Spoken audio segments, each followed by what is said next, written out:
Hello everyone, बेटा कैसे हैं सब लोग। तो एक बहुत इंपॉर्टेंट टॉपिक जिसका नाम है डीएनए फिंगरप्रिंटिंग। इसको बहुत ध्यान से देखना है। एनसीईआरटी की एक एक लाइन कवर करूंगा मैं और आपको समझ में आएगा कि क्यों इसको अलग से पढ़ना चाहिए। रीजन क्या है, बहुत डीप बातें लिखी हैं, सुपरफिशियल क्वेश्चन आता है बन जाता है, लेकिन अगर एनसीईआरटी में डीप लिखा है तो हमें डीप तक इसमें जाना चाहिए। ठीक है, इसको पढ़ने के लिए आपको थोड़ा सा बस रिस्ट्रिक्शन एंजाइम पता होना चाहिए, उतना आपको पता होता है और इसको हम पढ़ते हैं प्रॉपर डिटेल में। तो सबसे पहले क्या टॉपिक इसमें पढ़ेंगे, तो सबसे पहले मैं इसका कुछ सिद्धांत पढ़ाऊंगा, जिसे मैं कहता हूं कुछ बेसिस पढ़ाऊंगा डीएनए फिंगरप्रिंटिंग का, जिसमें कुछ टॉपिक रहेंगे। कोडिंग, नॉन कोडिंग किसे कहते हैं, पॉलीमॉर्फिज्म, सैटेलाइट डीएनए किसे कहते हैं, वीएनटीआर किसे कहते हैं। उसके बाद हम स्टेप्स पढ़ेंगे। किसके स्टेप्स पढ़ेंगे? स्टेप्स ऑफ डीएनए फिंगरप्रिंटिंग पढ़ेंगे। यस और नो, समझ में आ रहा है? फिर तीसरे में मैं आपको एक एग्जांपल के थ्रू दिखाऊंगा जो एनसीईआरटी में दिया हुआ है कि कैसे डीएनए फिंगरप्रिंटिंग काम करती है। तो तीन पार्ट में हम जा रहे हैं। सबसे पहले हम सिद्धांत पढ़ने वाले हैं कि डीएनए फिंगरप्रिंटिंग होता क्या है, किस बेस पर यह आधारित है। बहुत ध्यान से आप सुनेंगे, इसको आपको समझ में आएगा। तो सबसे पहले हमारे पास हमने यहां पर लिखा है डीएनए फिंगरप्रिंटिंग। ठीक है, इसका एक और नाम होता है डीएनए प्रोफाइलिंग। जैसे आपका कोई प्रोफाइल है, आपका क्या प्रोफाइल होगा, मतलब आपकी एक पहचान। आपकी पहचान क्या होगी? आपकी एक एज होगी, आपका वेट होगा, आपका कलर होगा, आपकी हाइट होगी, एक प्रोफाइल हो गया। ऐसे ही डीएनए फिंगरप्रिंटिंग को डीएनए प्रोफाइलिंग या डीएनए टाइपिंग भी बोलते हैं। ये दो नाम और होते हैं इसके। ठीक है, ये इनके दो नाम और हैं, डीएनए प्रोफाइलिंग, डीएनए फिंगरप्रिंटिंग। अब डीएनए फिंगरप्रिंटिंग है क्या, मान लो मैं एक सिंपल भाषा में बताऊं। ये देख बच्चे, मेरे यह हाथ का फिंगरप्रिंट है। क्या दो ह्यूमन के हाथ के फिंगरप्रिंट मैच करते? नहीं मैच करते, अलग अलग होते हैं। ऐसे ही क्या है बच्चे, हमारे पास दो ह्यूमन किसी पॉपुलेशन में, उनके बीच में कुछ ना कुछ जीन्स में डिफरेंस होता है। तो हमें ये समझना है कि जो दो इंडिविजुअल हैं, है ना, दो इंडिविजुअल इन अ पॉपुलेशन, उनमें कुछ ना कुछ डिफरेंस होता है। उनमें क्या है? उनमें डिफरेंस है, किसमें? डीएनए में। डिफरेंस है किसमें? डीएनए में, जो उनके फिनोटाइप में दिखता है। फिनोटाइप मतलब एक्सटर्नल अपीयरेंस में दिखता है, फिनोटाइप में विजिबल होता है। तो डीएनए फिंगरप्रिंटिंग में हम डिफरेंस फाइंड आउट करते हैं। हम क्या करते हैं? फाइंड आउट करते हैं डिफरेंस। फाइंड आउट क्या करते हैं? डिफरेंस फाइंड आउट करते हैं। यस और नो, दो ह्यूमन के बीच में डिफरेंस फाइंड आउट करते हैं। अब सिंपल भाषा में समझो, डीएनए फिंगरप्रिंटिंग मतलब दो ह्यूमन के डीएनए में क्या अंतर है ये पता करते हैं। क्योंकि जैसे आपका एक फिंगरप्रिंट होता है हाथ का, ऐसे ही हर ह्यूमन का डीएनए अलग होता है किसी दूसरे ह्यूमन से। क्या मेरी बात समझ में आ रही है? हर ह्यूमन का डीएनए किसी दूसरे ह्यूमन से डिफरेंट होता है। इस बात में कोई दिक्कत है? नहीं सर। अब सुनना ध्यान से। अब हमारे पास एक ह्यूमन जीनोम प्रोजेक्ट का एक फाइंडिंग आई थी। ह्यूमन जीनोम प्रोजेक्ट ने बोला, ह्यूमन जीनोम प्रोजेक्ट ने एक बात बोली थी। उसने कहा कि चलो डिफरेंस तो है, पर 99.9% डीएनए सेम है। डीएनए सेम है बेटा दो इंडिविजुअल में। आपका मेरा 99.9% इंडिविजुअल जो है ना, डीएनए सेम है। आप सोचो ध्यान से, मेरे अंदर ग्लाइकोलिसिस की जीन, आपके अंदर ग्लाइकोलिसिस की जीन बिल्कुल सेम होगी।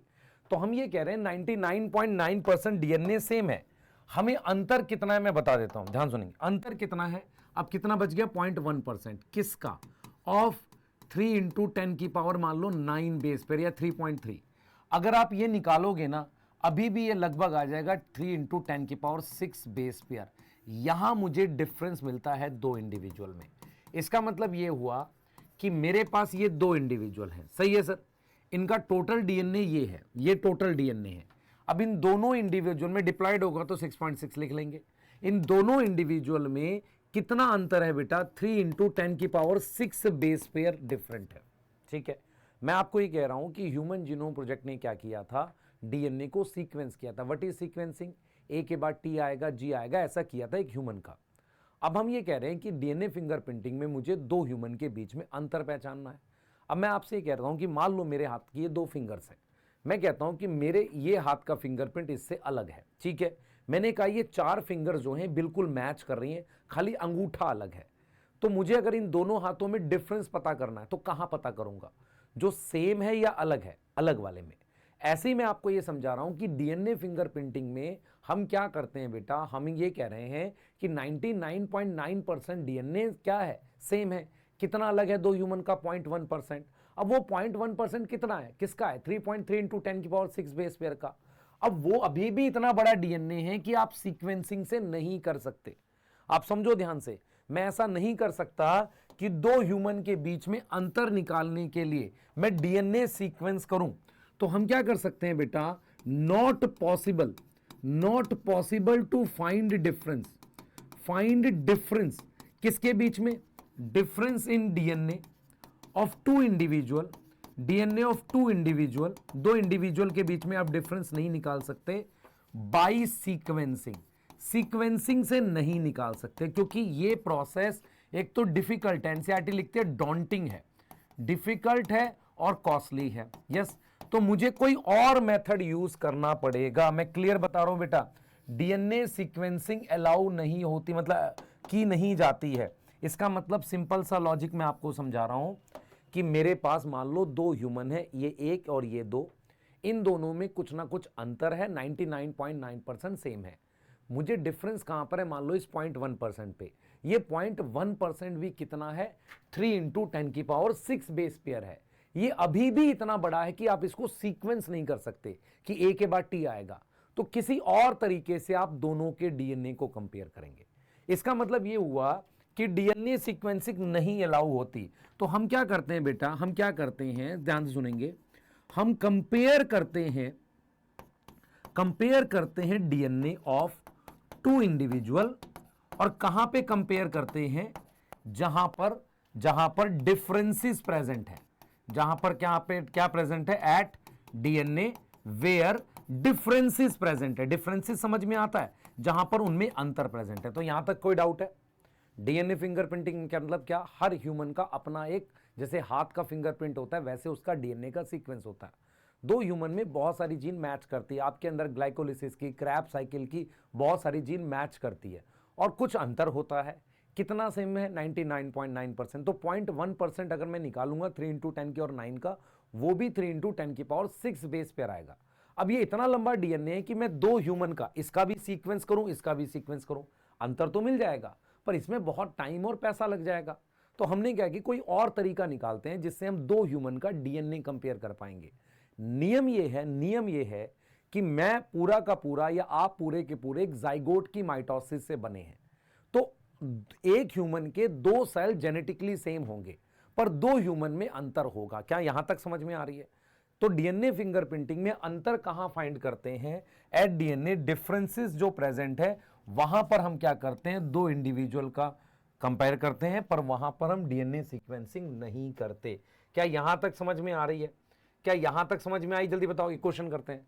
तो नंबर ऑफ बेस पेयर कितने हैं बेटा, 0.1% अलग है, 3 × 10⁶, और ये आ जाएगा बोथ ए एंड बी। ठीक है, डीएनए फिंगरप्रिंटिंग क्या इन्वॉल्व करती है, सिमिलैरिटी दो इंडिविजुअल में, डिफरेंस बाय सीक्वेंसिंग नहीं, फाइंडिंग डिफरेंसेस विदाउट सीक्वेंसिंग। ठीक है, क्लियर है? अब कह रहा है कि डीएनए फिंगरप्रिंटिंग सेम प्रोफाइल किस में आएगा, दो चाइल्ड ऑफ सेम पेरेंट। भाई आप ब्रदर सिस्टर की बात कर रहे हैं, क्या उनका डीएनए फिंगरप्रिंट सेम आएगा? नहीं आएगा। चाइल्ड और फादर का सेम नहीं आएगा। मोनोजाइगोटिक ट्विंस, एक ही जाइगोट से जो दो ट्विंस बनते हैं, उनके डीएनए फिंगरप्रिंट मतलब डीएनए के सीक्वेंस 100% सेम आएंगे। आपके स्किन सेल और लिवर सेल के क्या होंगे बेटा, सोमैटिक सेल है, इनके डीएनए फिंगरप्रिंट 100% सेम आएंगे। यहां तक कोई दिक्कत? यहां तक कोई दिक्कत सोच लो नहीं। तो देखो एनसीईआरटी का पहला पेज पढ़ते हैं, क्या बोलती है एनसीईआरटी, ध्यान से देखेंगे।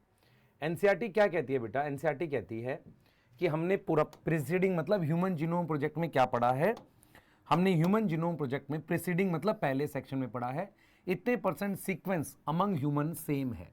ठीक है, अगर इतना बेस पेयर मान लेते हैं तो how many base sequence would be different, कितना अलग होगा, वो होगा 3 × 10⁶। If these differences in DNA sequence which make every individual unique, तो ये अलग क्यों है, कितने की वजह से, वही 0.1% की वजह से अलग है। If one aim to find out genetic difference between two individual or among individual of population, sequencing the DNA every time would be मुश्किल और एक्सपेंसिव होगा। अगर दो इंडिविजुअल के बीच में अंतर पता करना है सीक्वेंसिंग करके, मुश्किल और कीमत ज्यादा लगेगी। ठीक है, imagine try to compare 3 × 6 base pair. DNA fingerprinting is very quick way to compare the DNA sequences of many individual. क्या समझ में आ रहा है? मतलब हम कंपेयर करेंगे, डीएनए फिंगरप्रिंटिंग एक फास्ट मेथड है जिसमें हम डीएनए कंपेयर कर ले जाते हैं और कितने में 3 × 10 की पावर क्विक मेथड है। क्या इसमें सीक्वेंसिंग करते? नहीं करते। तो सबसे पहले डीएनए फिंगरप्रिंटिंग होता क्या है मैंने आपको समझा दिया। अब इसके अगले पार्ट में आते हैं परिभाषा के बाद। सबसे इंपॉर्टेंट पार्ट है कि अब इसका सिद्धांत क्या है। आपको यह तो समझ में आ गया कि डीएनए सीक्वेंस नहीं करते, जैसा ह्यूमन जीनोम प्रोजेक्ट में ये पता लगाते हैं ए के बाद टी आएगा, जी आएगा, ये नहीं करते। करते क्या है? करते क्या है ये समझना है। अब मैं आपको ये समझाने जा रहा हूं, आपको बहुत ध्यान से समझना है। मैं आपको ये समझाने जा रहा हूं कि प्रिंसिपल क्या है डीएनए फिंगरप्रिंटिंग का। ठीक है, मैं ये समझाने जा रहा हूं। अब मान लो आपके पास ये दो ह्यूमन है, एक ह्यूमन ए है और एक ह्यूमन बी है। इसमें मेरे पास ये DNA coding DNA, coding DNA क्या होता है? जो कोड करता है किसी प्रोटीन के लिए। और ये मेरे पास क्या है? Non coding DNA. ये क्या है? Non coding DNA. यस और नो, ये नॉन कोडिंग डीएनए। ऐसे ही ह्यूमन बी है, इसका ये कोडिंग डीएनए, इसका क्या है? कोडिंग डीएनए है। और ये वाला इसका क्या है? नॉन कोडिंग डीएनए है। अब मैं आपको ये समझाने की कोशिश करूंगा कि क्या सिद्धांत है। तो सबसे पहले समझो हम डिफरेंस कैसे फाइंड आउट करेंगे। मैं आपको एक चीज समझाता हूं, मुझे एक चीज बताना, आप डीएनए में डिफरेंस कहां फाइंड आउट करोगे? 3 × 10 की पावर 6 बेस पेयर में। मैंने क्या बोला है? मैंने कहा है टोटल कितना था सर? 3 × 10 की पावर 9 बेस पेयर था। उनमें से अंतर कितने में मिलेगा सर? 3 × 10 की पावर 6 बेस पेयर में अंतर मिलेगा। अब इसमें भी आप क्या करोगे? इसमें भी आप वो जगह खोजो जहां अंतर मिलने के ज्यादा चांसेस हैं।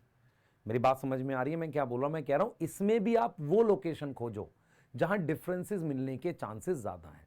अगर मैं ह्यूमन क्रोमोसोम की बात करूं या अपनी बात करूं या आपकी बात करूं, आपके पास दो तरह का डीएनए होता है। एक होता है कोडिंग डीएनए और एक होता है non coding DNA.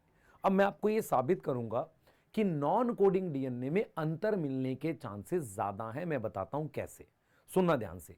Coding DNA क्या करता है बेटा? कोडिंग डीएनए एक तरीके से प्रोटीन बनाता है।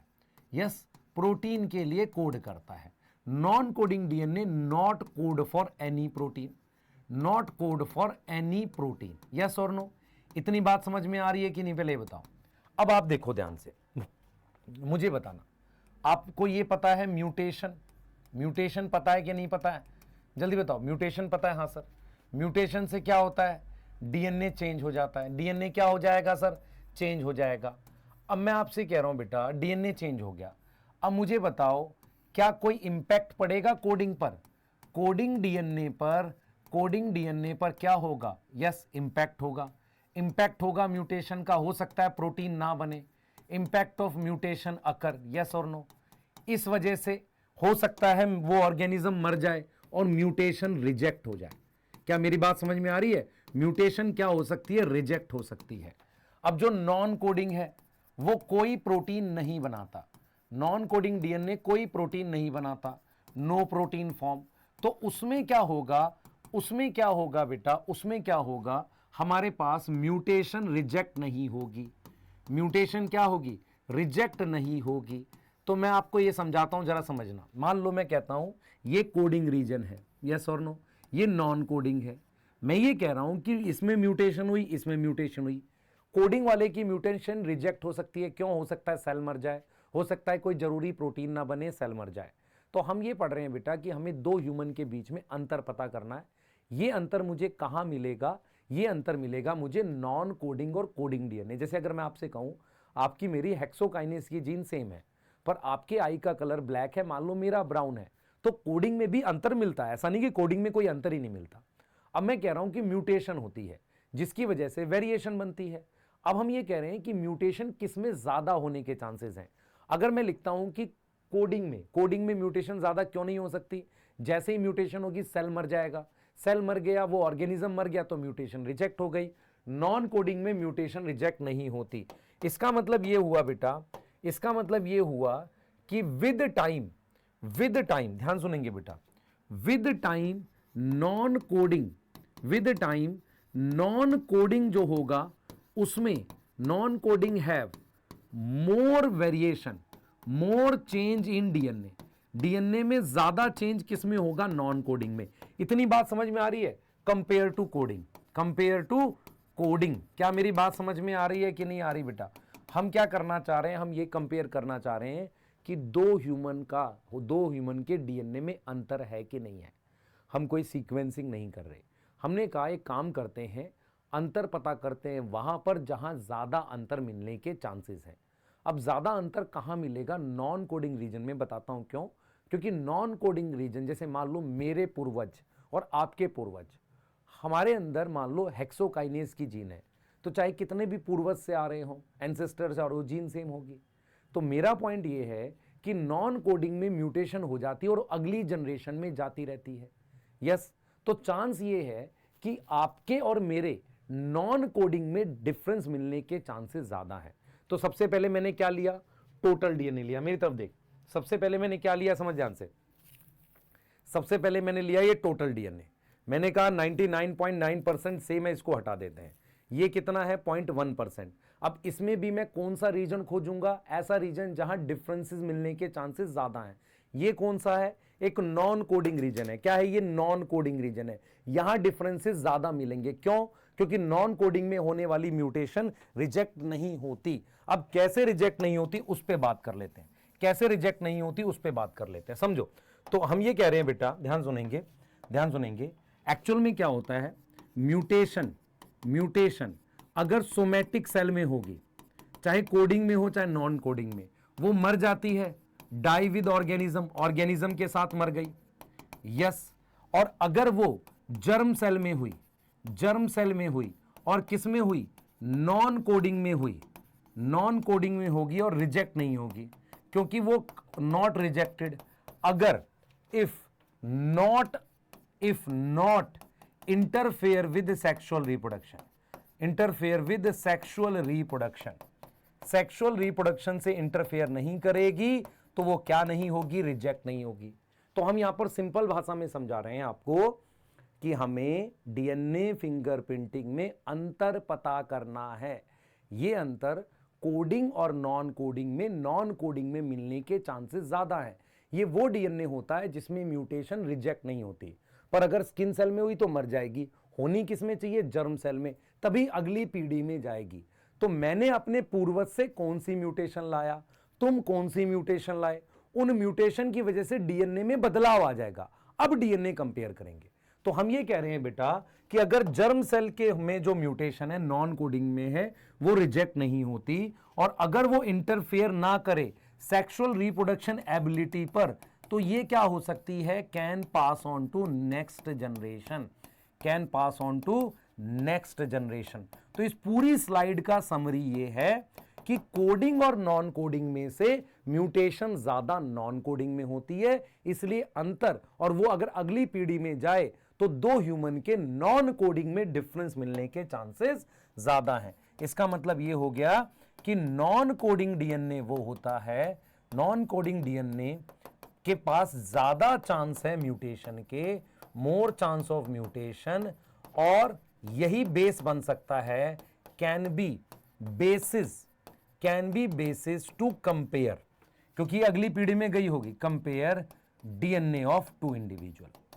क्या इतनी बात समझ में आ गई भाई? मैं ये कह रहा हूं कोडिंग में भी अंतर होता है, दो ह्यूमन में होता है कि नहीं होता है भाई? आपके आई कलर और मेरे आई कलर में अलग है, तो हमारे पास अलग जीन होगी आई कलर की। क्लियर हो गया?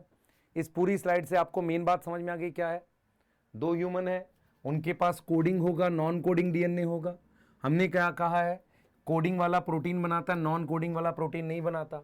अगर वो प्रोटीन नहीं बनाएगा तो म्यूटेशन रिजेक्ट नहीं होगी, एक्सेप्ट हो जाएगी, और वो म्यूटेशन अगली पीढ़ी में जाएगी।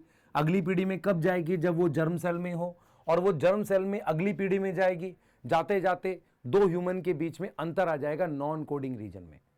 क्लियर? अब सवाल उठता है कि यार ये तो समझ में आ गया, अब यहीं से एक लिंक करते हैं टॉपिक पॉलीमॉर्फिज्म। क्या लिंक करते हैं हम लोग?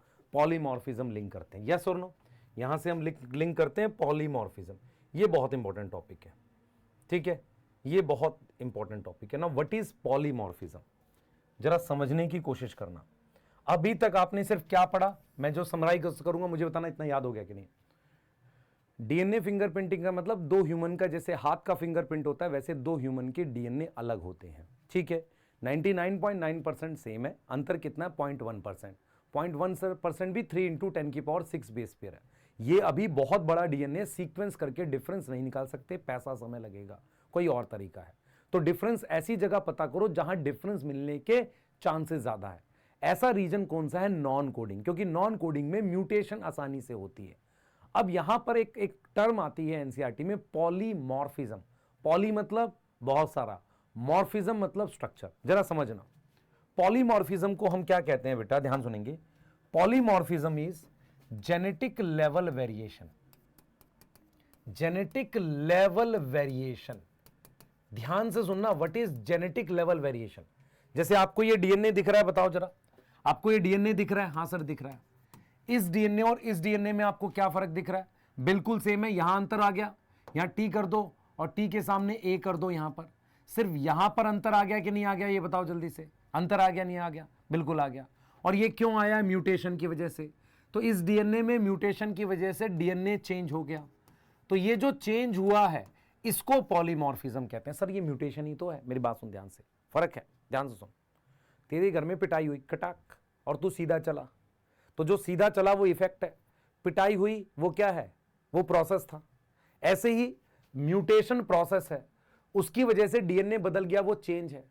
तो पॉलीमॉर्फिज्म होता है जेनेटिक लेवल वेरिएशन, मतलब रिजल्ट है एक तरीके से। तो म्यूटेशन और पॉलीमॉर्फिज्म में फर्क होता है। जैसे अगर आप देखो ये डीएनए, इस डीएनए में एकदम सिंगल पॉइंट पे चेंज है, सिंगल न्यूक्लियोटाइड में चेंज है कि नहीं है?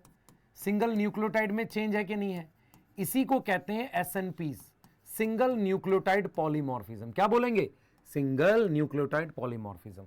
सर ये हो क्या रहा है पहले बताता हूं, ध्यान से सुन। अभी तक हमने क्या पढ़ा? हमने पढ़ा कि हम दो ह्यूमन के नॉन कोडिंग रीजन में अंतर पता करेंगे। ये अंतर कैसे आता है? म्यूटेशन की वजह से। म्यूटेशन की वजह से दो ह्यूमन के, ध्यान सुनेंगे, दो ह्यूमन के डीएनए में बदलाव आता है। मैं आपसे ये पूछ रहा हूं, पॉलीमॉर्फिज्म का मतलब है वेरिएशन, डीएनए में वेरिएशन। अब मुझे सोच के बताओ, मुझे सोच के बताओ, कोडिंग और नॉन कोडिंग में किसमें ज्यादा पॉलीमॉर्फिज्म मिलेगी? किसमें ज्यादा पॉलीमॉर्फिज्म मिलेगी? जिसमें ज्यादा चांस होंगे किसके? ज्यादा चांस होंगे किसके? म्यूटेशन के। तो इसका मतलब यह हुआ, इसका मतलब यह हुआ कि जो नॉन कोडिंग रीजन है, नॉन कोडिंग रीजन में हमारे पास हाई डिग्री मतलब ज्यादा डिफरेंस मिलता है, हाई डिग्री ऑफ पॉलीमॉर्फिज्म होता है। मतलब मैं एक सिंपल भाषा में आपको समझाता हूं, इसको आप समझ पाएंगे। मान लो आपके पास कोई ये डीएनए है, ध्यान से सुनना, ये डीएनए है। अब इस डीएनए के साथ मैंने एक डीएनए और बना दिया, ये ठीक है, सिंगल स्ट्रैंड ही बना रहा हूं समझने के लिए। अब इस डीएनए में मेरे पास ये रीजन क्या है? ये रीजन क्या है? मान लो कोडिंग है। ये रीजन क्या है? कोडिंग है। यहां मान लो ए है, टी है, जी है, सी है, टी है, ए है, टी, जी, जी, सी है। यहां पर मान लेते हैं ए, टी, जी, सी, टी, ए, टी, जी, जी, सी। आप समझ लो ध्यान से, ये है। अब मैं ये कह रहा हूं कि क्या कोडिंग में आपको वेरिएशन मिलती है? हां मिलती है। लेकिन जब कोडिंग में वेरिएशन मिलती है तो एलील बनती है। अब ये वाला मान लो नॉन कोडिंग है, ये वाला मेरे पास नॉन कोडिंग है। तो यहां पर जी, टी, ए, जी, सी, ए, टी, जी ये लिखा हुआ है। अब जरा देखना, यहां पर जी, टी, ए, यहां ए के बाद मान लो मैं जी कर सी कर देता हूं यहां पे, फिर मैं सी लिख रहा हूं फिर से, ठीक है, सी लिख दिया, ए लिख दिया, टी के बाद मैंने फिर से सी लिख दिया। आप समझो ध्यान से। तो मैं ये कह रहा हूं कि ये जो नॉन कोडिंग है ना, नॉन कोडिंग में क्योंकि म्यूटेशन आसानी से होती है, तो यहां पर देख रहे हो ज्यादा चेंजेस दिख रहे हैं आपको, ज्यादा चेंजेस दिख रहे हैं आपको। क्या दिख रहा है? यहां ज्यादा चेंजेस दिख रहे हैं। तो नॉन कोडिंग में हाई डिग्री ऑफ पॉलीमॉर्फिज्म होती है। Now what is polymorphism? Genetic level variation. अगर आपसे पूछा जाए क्वेश्चन, अगर आपसे पूछे is coding DNA also show polymorphism? Yes allele. Also show polymorphism? Yes है। एलील्स जो होती हैं, एलील्स क्या होती हैं बेटा? एलील्स जो होती हैं, एग्जांपल लिख लेते हैं एलील्स, यस ये आएगा आंसर। तो एलील क्या है? जैसे मान लो स्किन कलर की एलील, मान लो वो छोड़ते हैं, आई कलर की एलील है, तो ब्लैक आई और ब्लू आई बिल्कुल सेम सीक्वेंस आएगा, एक हल्का सा चेंज आ जाएगा मान लो, तो उसको कहेंगे वो भी पॉलीमॉर्फिज्म है। तो व्हाट इज पॉलीमॉर्फिज्म? डीएनए में बदलाव को पॉलीमॉर्फिज्म कहते हैं। डीएनए में बदलाव किसकी वजह से होता है? म्यूटेशन की वजह से। म्यूटेशन कहां ज्यादा होगी? नॉन कोडिंग में। तो नॉन कोडिंग में हाई डिग्री ऑफ पॉलीमॉर्फिज्म है। मान लो इस डीएनए में कोई चेंज नहीं हुआ, ये अपनी पीढ़ी में जा रहा है, अब इस डीएनए में यहां चेंज आ रहा है, तो मेरे पास दो ह्यूमन का जब आप डीएनए कंपेयर करोगे तो नॉन कोडिंग में चांसेस ज्यादा है, डिग्री ऑफ पॉलीमॉर्फिज्म ज्यादा है चेंज होने के। एक बार फिर जोड़ूंगा, ध्यान से सुनेंगे। डीएनए फिंगरप्रिंटिंग में डीएनए सीक्वेंस नहीं करते, 3 × 10⁶ बेस पेयर में अंतर मिलेगा। हमने कहा कोडिंग और नॉन कोडिंग में, नॉन कोडिंग में म्यूटेशन आसानी से होती है, होती दोनों में है, पर इसमें आसानी से अगली पीढ़ी में जाती है। हम ये कह रहे हैं कि जो म्यूटेशन है उसकी वजह से डीएनए बदलता है, उसे कहते हैं polymorphism. Alleles are also example of polymorphism. आप समझो, एलील्स क्या है? Also example of polymorphism of same locus. Example of, बहुत सारे बच्चे कहते हैं सर लोकस पढ़ाते हो, कहां मिलता है? यहां मिलता है। पॉलीमॉर्फिज्म ऑफ सेम लोकस, ठीक है, जो 0.1 से ज्यादा फ्रीक्वेंसी में मिल रहा है। मैं याद करो, मैंने एक बार पढ़ाते हुए बोला था, मैंने कहा था कि मान लो सबके कान यहां है, कोई एक इंडिविजुअल का सर पे आएगा, उसे म्यूटेशन बोलेंगे, लेकिन अगर ऐसे ज्यादा होंगे नंबर तो उसे एलील बोलेंगे। Allele is also example of polymorphism, पर वो किस में है? कोडिंग में है। नॉन कोडिंग में जो कोई प्रोटीन नहीं बनाता उसमें ज्यादा पॉलीमॉर्फिज्म देखने को मिलती है। क्यों? क्योंकि वो रिजेक्ट नहीं होती नेचर से, और इसी को आधार बनाएंगे डीएनए फिंगरप्रिंटिंग का। आप मुझे बताओ, दो ह्यूमन में कहां कंपेयर करूं?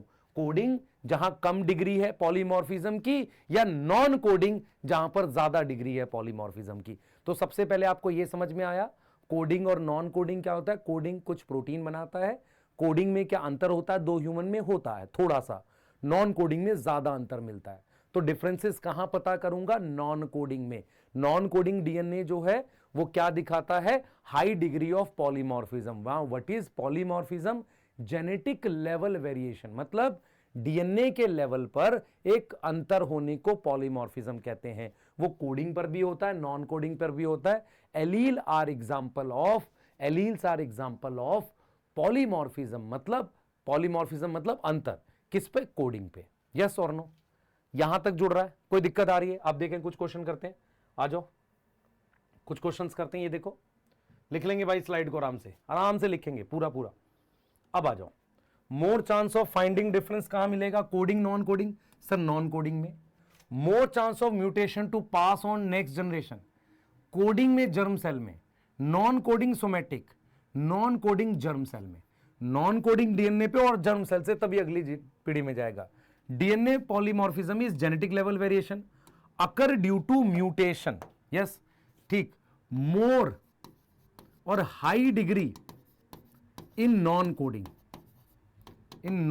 मान लो ये क्वेश्चन होता और यहां लिख देते ऑल, तो ऑल आएगा। अब आपको समझ में आ रहा है कि म्यूटेशन क्या है बेटा? प्रोसेस है।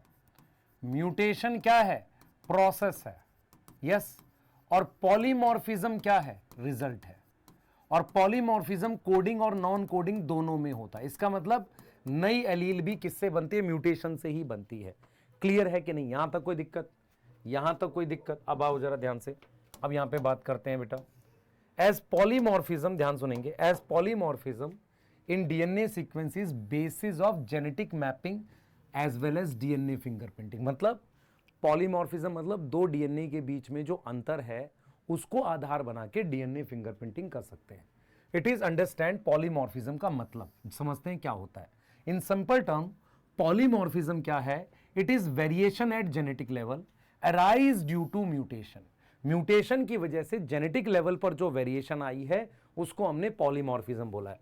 Different kind of mutations and their effect, ठीक है, देख रहे हो जेनेटिक लेवल पर different kind of mutation and their effect, that you have already पढ़ी आपने, ठीक है, क्लियर। नई म्यूटेशन में arise in individual either in somatic cell, mutations होती रहती हैं, सोमेटिक सेल में होगी और जर्म सेल में होगी जो अगली जनरेशन में जाता है। अगर जर्म सेल की म्यूटेशन अगर उस ऑर्गेनिज्म को इंपेयर ना करे, इंपेयर मतलब does not seriously impair, impair मतलब स्टॉप करे individual ability to have offspring, clear है, who can transmit the mutation, it can spread to next generation. मतलब क्या कह रहा है? कह रहा है म्यूटेशन होती रहती है। अगर म्यूटेशन जर्म सेल में हुई है, जिसकी वजह से ऑर्गेनिज्म इंपेयर मतलब खराब होना, ऑर्गेनिज्म की एबिलिटी खराब नहीं हुई है रिप्रोडक्शन की, तो अगली पीढ़ी में चली जाएगी जर्म सेल वाली। यस और नो? ठीक है। अब क्या बोल रहा है देखो, other member of the population अगली पीढ़ी में चली जाएगी, किसके थ्रू जाएगी? Sexual reproduction. इसका मतलब क्या है? पॉलीमॉर्फिज्म कैसे हुई है? जर्म सेल में हुई है और अगली पीढ़ी में जर्म सेल के थ्रू जाएगी। एलीलिक, आप देख रहे हो एलीलिक सीक्वेंस वेरिएशन, जो एलील में अंतर होता है वो क्या है? ट्रेडिशनली भी डिस्क्राइब एज डीएनए पॉलीमॉर्फिज्म, उसको भी क्या बोलते हैं? डीएनए पॉलीमॉर्फिज्म कहते हैं। और more than one variant at a locus, मान लो लोकस सेम है, एक से ज्यादा वेरिएंट है, blue eye, black eye, they are two allele, sequence exactly same होगा, एक या दो जगह, एक जगह मान लो अंतर है, तो वो भी एग्जांपल है किसका? पॉलीमॉर्फिज्म का। और वो क्या है बेटा? ह्यूमन पॉपुलेशन में फ्रीक्वेंसी इससे ज्यादा होनी चाहिए, मतलब 0.0%, मतलब 1% से ज्यादा होनी चाहिए, तब उसको मानेंगे एलील। ठीक है। In simple term, if an inheritable mutation, simple term में क्या है? एक ऐसी म्यूटेशन जो एक पीढ़ी से दूसरी पीढ़ी में जाती है, observe in population at high frequency, it is referred to as DNA polymorphism. तो आपको समझना है what is DNA polymorphism. DNA में बदलाव जो एक पीढ़ी से दूसरी पीढ़ी में जा सकता है, कोडिंग में होता है तो उसे एलील बोल सकते हैं, नॉन कोडिंग में होगा तो कुछ बोलेंगे नहीं, सिर्फ पॉलीमॉर्फिज्म बोलेंगे, और अगली पीढ़ी में जाएगा आसानी से क्योंकि ये रिजेक्ट नहीं होता। कोडिंग वाला रिजेक्ट हो सकता है आई का व्हाइट आई आ जाए तो मर जाएगा individual. Yes, the probability of such variation to be observe in non coding, देख रहे हो, ऐसी वेरिएशन नॉन कोडिंग सीक्वेंस में हाइयर होगी, as mutation in these sequence may not have any immediate impact और इंडिविजुअल पर इंपैक्ट होगा। इसका मतलब नॉन कोडिंग की वजह से इंडिविजुअल पर कोई इंपैक्ट नहीं होगा, इंडिविजुअल पर कोई इंपैक्ट नहीं होगा। यहां तक समझ में आ रही है? जल्दी बताओ, यहां तक समझ में आ रही है? इसकी वजह, अच्छा इंपैक्ट, ठीक है। दीज म्यूटेशन, ये म्यूटेशन एक्यूमुलेट, इकट्ठी होती रहती है एक पीढ़ी से दो पीढ़ी में। मतलब हम ये कह रहे हैं, मान लो ये इंडिविजुअल है, इसके जर्म सेल में हमारे पास नॉन कोडिंग में जो भी म्यूटेशन हुई वो अगली पीढ़ी में गई, हो सकता है कई पीढ़ी के बाद किसी और में हुई, तो वो आगे जाती चली जाएगी और वो रीजन बन जाएगा कंपैरिजन का। क्लियर है? Yes. And form one of the basis of variability. There is a variety of different type of polymorphism ranging from single nucleotide change, जो मैंने आपको यहां दिखाया, याद करो, मैंने जो आपको यहां दिखाया ये वाला, इसमें मैंने आपको क्या बताया? पॉलीमॉर्फिज्म जैसे मान लो एक न्यूक्लियोटाइड में बदलाव हो सकता है, एक से ज्यादा में भी हो सकता है। जब एक में बदलाव होता है, ह्यूमन जीनोम प्रोजेक्ट की एक फाइंडिंग थी, बहुत सारी ऐसी लोकेशंस मिली जहां पर एसएनपीज मिले, मतलब दो डीएनए में सिर्फ एक न्यूक्लियोटाइड का अंतर था। यस और नो? यहां तक क्लियर है? यस और नो? आ जाओ, अब जरा ये आंसर करेंगे। एलील्स आर एग्जाम्पल हो, बताओ, एलील्स आर एग्जाम्पल हो, ये मुझे कमेंट में चाहिए। इसका क्वेश्चन का नंबर है, क्वेश्चन 6 कर देते हैं, 6 का आंसर चाहिए मुझे, और क्वेश्चन 7 का चाहिए। We need to compare region of two human, दो ह्यूमन को कंपेयर करना है, उनमें सेम डिग्री ऑफ पॉलीमॉर्फिज्म है या डिफरेंट। दो ह्यूमन कब कंपेयर करोगे? जब उसके नॉन कोडिंग डीएनए में अलग अलग वेरिएशन है, तो डिफरेंट डिग्री ऑफ वेरिएशन। आपको समझ में आएगा हम क्या पढ़ रहे हैं? हम ये पढ़ रहे हैं, ध्यान से सुनेंगे, मुझे दो ह्यूमन के बीच में अंतर पता करना है डीएनए में। वो अंतर नॉन कोडिंग में आसानी से मिल जाएगा, क्योंकि नॉन कोडिंग में होने वाली म्यूटेशन रिजेक्ट नहीं होती, अगली पीढ़ी में जाती है। ये जो म्यूटेशन चाहे कोडिंग में हो चाहे नॉन कोडिंग में हो, इसकी वजह से जो डीएनए में बदलाव होता है उसे पॉलीमॉर्फिज्म कहते हैं। नॉन कोडिंग में हाई डिग्री ऑफ पॉलीमॉर्फिज्म है, अगर एक न्यूक्लियोटाइड बदलता है उसे कहते हैं single nucleotide polymorphism. Allele is also example of polymorphism but in coding. Clear है? अब हमें यह समझ में आ गया कि हमें कोई नॉन कोडिंग डीएनए चाहिए, मतलब मुझे इस क्रोमोसोम पर कोई नॉन कोडिंग डीएनए चाहिए, क्योंकि नॉन कोडिंग डीएनए में अंतर मिलने के चांसेस ज्यादा है। अब ये नॉन कोडिंग डीएनए होता कहां पर है? हमने देखा कि सेंट्रोमियर के पास और टीलोमियर के पास एक खास तरह का डीएनए होता है जो नॉन कोडिंग होता है, जिसे सैटेलाइट डीएनए कहते हैं। अब आए हम मुद्दे पर, मतलब क्या हुआ, मुझे यह समझ में आई, दो ह्यूमन को कंपेयर करना है, ध्यान से सुनेंगे, दो ह्यूमन को कंपेयर करना है हमारे पास, इनको कंपेयर करना है। तो इनमें क्या कंपेयर करूंगा, नॉन कोडिंग, क्योंकि नॉन कोडिंग में मेरे पास ज्यादा डिफरेंस मिलने के चांसेस हैं, कोडिंग में नहीं देखूंगा।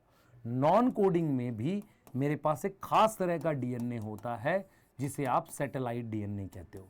तो मैं दो ह्यूमन के सैटेलाइट डीएनए में, क्योंकि वो नॉन कोडिंग होता है, उसमें कंपैरिजन करूंगा। अब आ जाते हैं हम कॉन्सेप्ट पे जिसे हम कहते हैं सैटेलाइट डीएनए। क्या यहां तक कोई दिक्कत है आपको? सोचो ध्यान से, क्या यहां तक कोई दिक्कत है? ठीक है, यहां तक इसका आंसर चाहिए मुझे कमेंट में आपसे, आगे आ जाओ।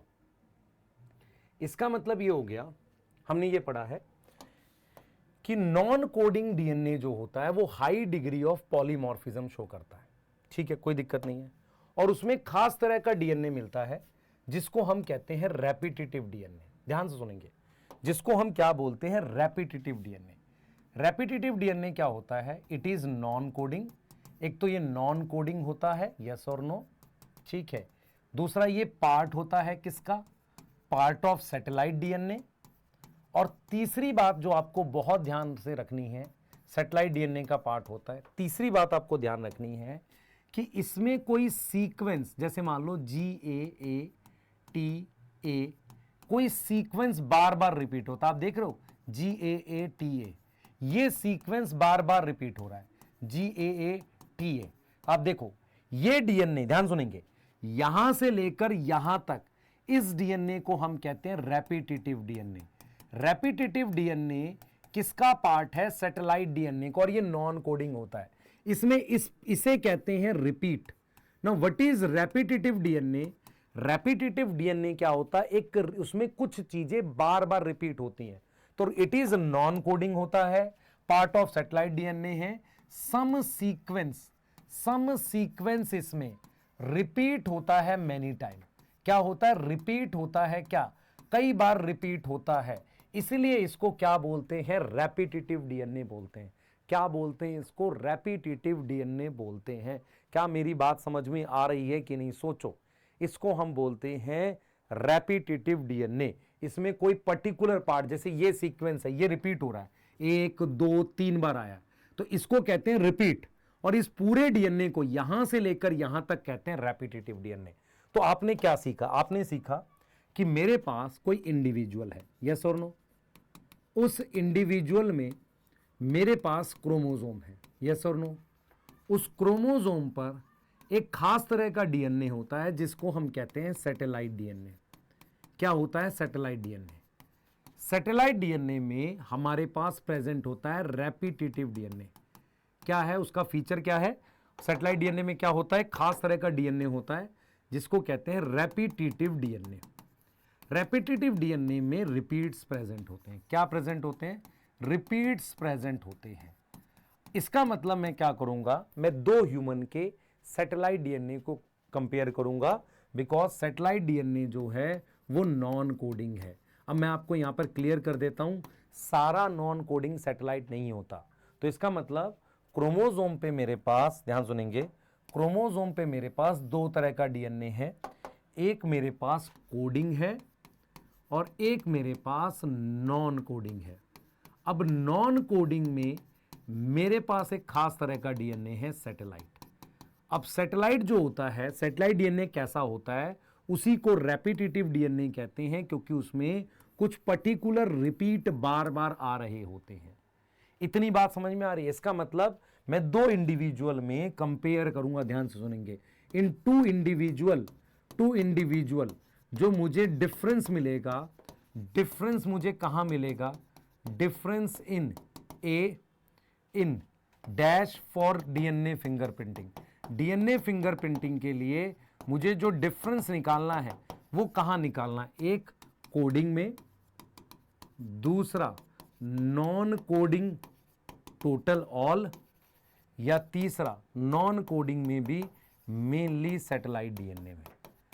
तो मुझे कहां डिफरेंस निकालना है, मुझे निकालना है सैटेलाइट में। तो नॉन कोडिंग के अंदर एक पार्ट होता है जिसको हम क्या बोलते हैं, सैटेलाइट डीएनए बोलते हैं। यहां तक कोई दिक्कत है, यहां तक कोई दिक्कत है, बताओ जरा, यहां तक कोई दिक्कत है, यहां तक एकदम क्लियर चल रहा है। सबसे पहले हम दो ह्यूमन के बीच के डीएनए को अलग करेंगे, पता लगाना चाह रहे हैं कि जैसे हमारे हाथ का फिंगरप्रिंट अलग होता है ऐसे डीएनए में डिफरेंस आता है। दो ह्यूमन का 99.9% डीएनए सेम है। कितना अलग है? 0.1%, जो 3 × 10⁶ बेस पर है।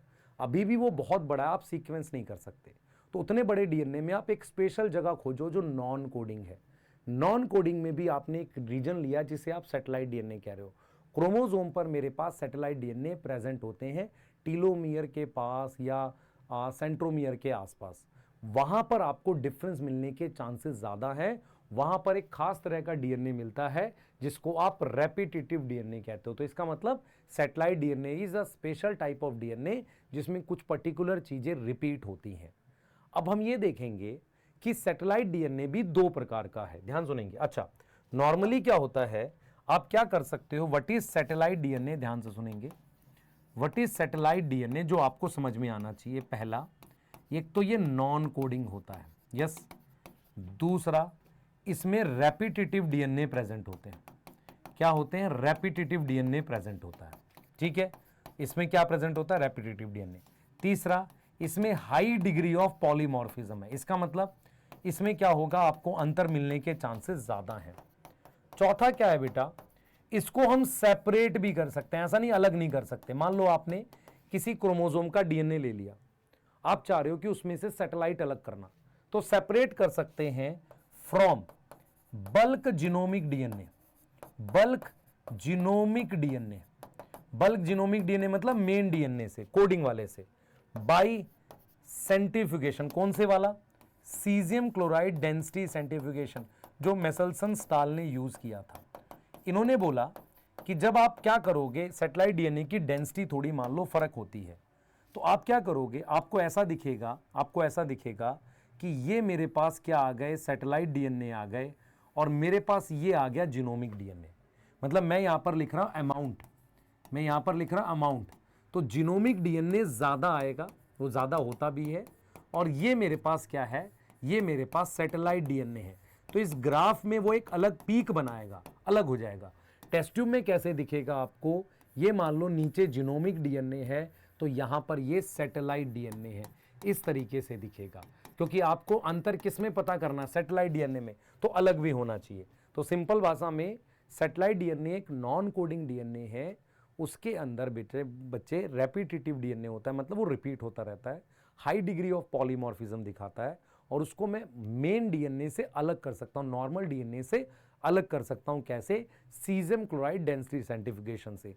जब मैं उसका ग्राफ प्लॉट करूंगा अमाउंट बेस, तो मुझे दिखेगा कि सैटेलाइट डीएनए एक अलग पीक फॉर्म करता है, किसके कंपैरिजन में? जीनोमिक डीएनए के कंपैरिजन में। क्या यहां तक कोई दिक्कत आ रही है? यही सारा मेन चीज है बेटा, यहां तक कोई दिक्कत है? सोचो। तो नॉन कोडिंग डीएनए आप समझो ध्यान से, नॉन कोडिंग डीएनए क्या करता है, high degree of polymorphism show करता है, ठीक है। अब आपके पास कहानी में ट्विस्ट यहां तक आ चुका है। अब मुझे टाइप ऑफ सैटेलाइट देखना है, ध्यान सुनेंगे। हमने क्या देखा, हमने देखा मान लो कोई ह्यूमन है, ह्यूमन में मेरे पास दो तरह का डीएनए है, कोडिंग है और एक नॉन कोडिंग है। नॉन कोडिंग में मेरे पास खास तरह का डीएनए है सैटेलाइट, जिसका पार्ट है रेपिटेटिव डीएनए। अब मैं इसमें अंतर पता करूंगा, नॉन कोडिंग के सैटेलाइट डीएनए में अंतर पता करूंगा। अब सैटेलाइट डीएनए भी दो तरीके का होता है, सैटेलाइट डीएनए भी दो तरीके का है, एक होता है मिनी सैटेलाइट, एक होता है माइक्रो सैटेलाइट। फर्क देखो आपको समझ में आ जाएगा।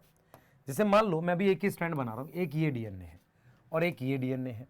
अब जरा देखना, इसमें मान लो एक सीक्वेंस रिपीट हो रहा है, GAAT, ये सीक्वेंस रिपीट हो रहा है। कितने न्यूक्लियोटाइड हैं? 4।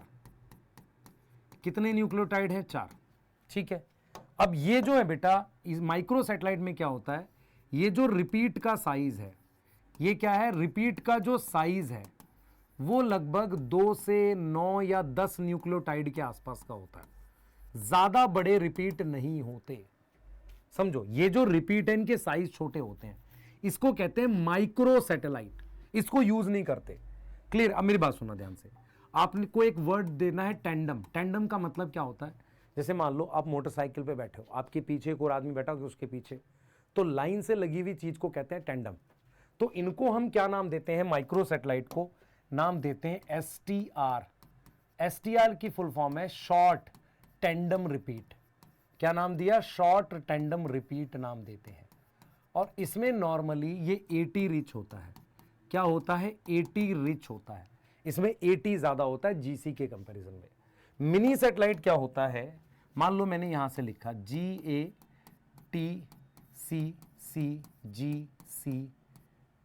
मान लो एक सीक्वेंस ये है, इसमें 8 लिख दिया, GC लिख दिया।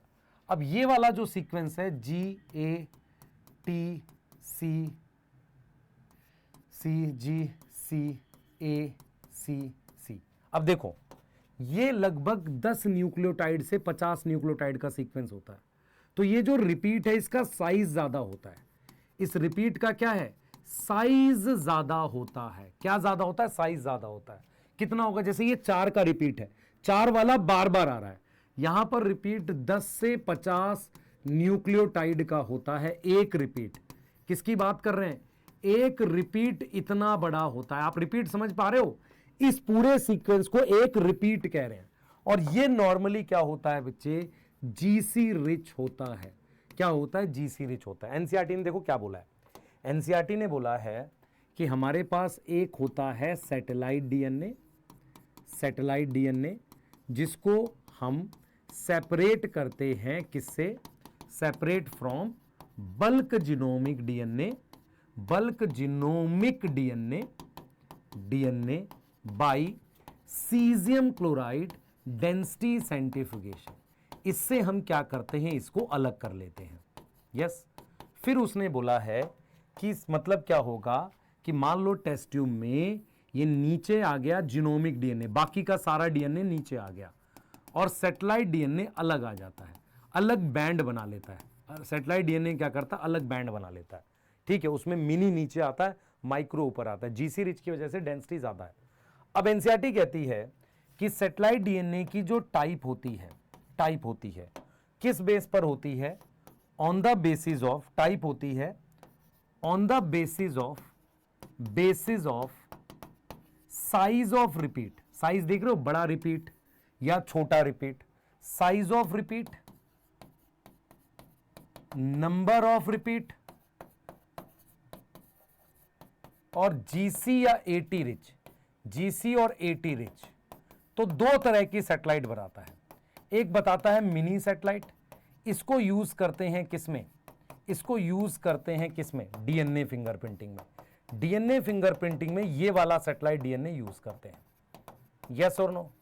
और दूसरा मेरे पास माइक्रो सैटेलाइट है, दूसरा मेरे पास क्या है, माइक्रो सैटेलाइट। तो मेरे साथ बोलेंगे फिर से, हमें दो ह्यूमन के बीच में अंतर पता लगाना है। कहां लगाऊंगा, नॉन कोडिंग में। नॉन कोडिंग में हाई डिग्री ऑफ पॉलीमॉर्फिज्म मिलती है। नॉन कोडिंग डीएनए का एक एग्जांपल है सैटेलाइट डीएनए। सैटेलाइट डीएनए में खास तरह का डीएनए होता है जिसे रेपिटेटिव डीएनए कहते हैं। पूरा सैटेलाइट रेपिटेटिव डीएनए ही होता है। उसमें क्या होते हैं, पर्टिकुलर सीक्वेंस रिपीट होते हैं बार बार। तो अगर बड़ा सीक्वेंस रिपीट हो उसे कहते हैं मिनी सैटेलाइट, कितना, 10 से 50 न्यूक्लियोटाइड का। अगर छोटा सीक्वेंस रिपीट हो तो कहते हैं माइक्रो सैटेलाइट। मिनी सैटेलाइट को यूज करते हैं डीएनए फिंगरप्रिंटिंग में, ये जीसी रिच होता है। और जब सीजियम क्लोराइड डेंसिटी सेंट्रीफ्यूगेशन करते हैं तो मिनी थोड़ा नीचे आता है, उसके ऊपर माइक्रो आता है और सबसे नीचे बल्क जीनोमिक डीएनए आता है। ग्राफ में आपको ये एज अ वो दिखेंगे। आप अगर एक ग्राफ प्लॉट करोगे ना तो इस तरीके से आपको पीक दिखेंगे ऐसे, ये सैटेलाइट के पीक हैं और ये जीनोमिक डीएनए के पीक है, इस तरीके से पीक दिखेगा। ये एनसीईआरटी कहती है। तो अभी तक हमने जो प्रिंसिपल पढ़ा उससे ये समझ में आ रहा है कि मुझे दो ह्यूमन के बीच में, उनके सैटेलाइट डीएनए के बीच में डिफरेंस पता करना है। अब ये डिफरेंस मुझे मिलता कहां पर है, मैं वो देखने जा रहा हूं। यहां से मुझे आपको वीएनटीआर बताना है, वो है मेन आधार इसका, वो इसका क्या है, मेन आधार है, मेन बेस यही है। अब देखो ध्यान से, बहुत सारी लाइनें हैं जो आपको समझनी है। देखो क्या कह रहा है, कह रहा है कि DNA fingerprinting involve identify difference in some specific DNA sequence, उसको कहते हैं रेपिटेटिव डीएनए। समझ में आ रहा है, रेपिटेटिव डीएनए कहते हैं। बिकॉज इन दिस सीक्वेंस एक छोटा सा स्ट्रेच, मतलब मान लो 4 न्यूक्लियोटाइड का या 10 का या कितने का रिपीट होता है many time. This repetitive DNA separated from bulk genomic DNA. Bulk genomic DNA समझ में आता है? Bulk genomic DNA as a different peak. Peak समझ में आया था, अभी बताया। कौन सा मेथड है? Caesium chloride density centrifugation mainly use करते हैं, लिखा नहीं है पर वही यूज करते हैं। The bulk DNA for major peak और अदर डीएनए सैटेलाइट छोटे पीक बनाता है। क्लियर है? डिपेंडिंग ऑन, देखो बेस कंपोजिशन, एटी ज्यादा है या जीसी ज्यादा है, length of segment repeat and number of repeat. Satellite DNA classified into many categories. Micro satellite है जिन्हें बोलते हैं एसटीआर, शॉर्ट टेंडम रिपीट, या मिनी सैटेलाइट्स होते हैं। मिनी सैटेलाइट्स को कहते हैं वीएनटीआर, बताऊंगा कैसे। VNTR, these sequences normally do not code for any protein. इसका मतलब ये नॉन कोडिंग है। They form a large portion of human genome. Human genome का अच्छा खासा पार्ट है, इनमें अंतर ज्यादा मिलता है। क्लियर है? दे सीक्वेंस हो हाई डिग्री ऑफ पॉलीमॉर्फिज्म। यही चीज मैंने यहां लिखी थी। मैंने क्या लिखा था? सैटेलाइट डीएनए नॉन कोडिंग है, उसमें repetitive DNA high degree of polymorphism है, और बल्क जीनोमिक से ये अलग किया जा सकता है। Yes, high degree. Since DNA from every tissue such as blood, hair follicle, bone, सबसे लेंगे। अगर एक इंडिविजुअल का है तो उसमें सेम डिग्री ऑफ पॉलीमॉर्फिज्म है। मेरे स्किन सेल में और मेरे मान लो हेयर सेल के डीएनए में कोई फर्क नहीं होगा, तो सेम डिग्री ऑफ पॉलीमॉर्फिज्म होगा। They become very useful tool in forensic. मान लो कोई क्राइम सीन पे एक्स पर्सन गया, उसका हेयर मिला, हमने सस्पेक्ट का हेयर लिया, हमने देखा यार दोनों में same degree of polymorphism satellite DNA में मिल रहा है, मतलब उनका सैटेलाइट डीएनए एग्जैक्टली सेम आ रहा है। दूसरा, अगर हम बात करते हैं पेटर्निटी की, तो पेटर्निटी में क्या होता है बेटा? फादर के 50% क्रोमोसोम, 50% क्रोमोसोम किस में जाते हैं? सन में जाते हैं। तो हर दो में से कोई एक, जोड़े में से एक क्रोमोसोम मैच करेगा फादर से। तो फादर का बेटे के साथ 50% क्रोमोसोम जो होंगे जोड़े में से मैच करेंगे, से मदर से 50% मैच करेंगे। तो पेटर्निटी टेस्ट और फोरेंसिक दोनों में यूज कर सकते हैं किसको? सैटेलाइट डीएनए को, क्योंकि सैटेलाइट डीएनए दो इंडिविजुअल का डिफरेंट डिग्री ऑफ पॉलीमॉर्फिज्म है, एक ही इंडिविजुअल के दो सेल का सेम डिग्री ऑफ पॉलीमॉर्फिज्म है। क्या यहां तक समझ में आ गया कि नहीं, ये बताओ। क्या यहां तक क्लियर है कि नहीं? सोचो ध्यान से, फिर रिपीट करूंगा। ये बहुत ऐसा टॉपिक है जो दिमाग पकड़ता नहीं है आसानी से। कितना अंतर है? 3 × 10⁶। अंतर किसमें है? कोडिंग या नॉन कोडिंग? नॉन कोडिंग, क्योंकि म्यूटेशन रिजेक्ट नहीं होती। उस अंतर को क्या बोलते हैं? पॉलीमॉर्फिज्म। क्या एलील भी पॉलीमॉर्फिज्म है? यस, पर नॉन कोडिंग में हाई डिग्री ऑफ पॉलीमॉर्फिज्म है। ये नॉन कोडिंग डीएनए कहां मिलता है? क्रोमोसोम पे एज अ सैटेलाइट डीएनए मिलता है। इसमें खास तरह का डीएनए है, रिपीट होता रहता है, इसलिए कहते हैं इसको रेपिटेटिव डीएनए। सैटेलाइट को क्या बोलते हैं? रेपिटेटिव डीएनए कहते हैं।